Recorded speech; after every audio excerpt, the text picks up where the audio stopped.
देवीला कुंकू अर्पण का करावं? तर मूळ कार्यरत शक्तितत्वाची निर्मिती ही लाल रंगाच्या प्रकाशातून झाली आहे.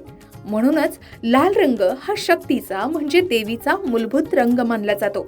कुंकू हे लाल रंगाचे असल्याने त्यात देवीचे शक्तितत्व आकर्षित करण्याची आणि धारण करण्याची विशेष क्षमता असते.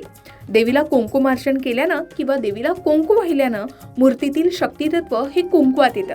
नंतर ते कुंकू भक्तांनी आपल्या कपाळाला लावल्यावर देवीची शक्ती भक्तांना प्राप्त होते.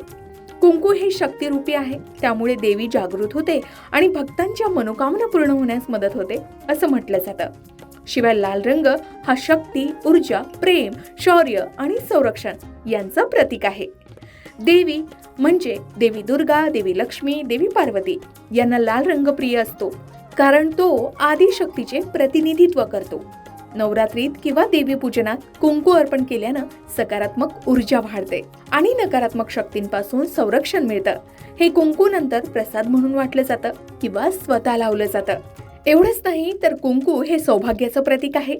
देवीला कुंकू अर्पण केल्यानं घरात लक्ष्मीचा वास स्थिर राहतो, वैवाहिक जीवनात समाधान वाढतं, स्त्रीच्या सौभाग्यात वृद्धी होते. याच कारणामुळे सुहासिनींना कुंकू देण्याची परंपराही आहे. शास्त्रानुसार कुंकू हे रजोगुण प्रधान आहे. रजोगुण म्हणजे कर्म करण्याची शक्ती, धैर्य आणि आत्मविश्वास.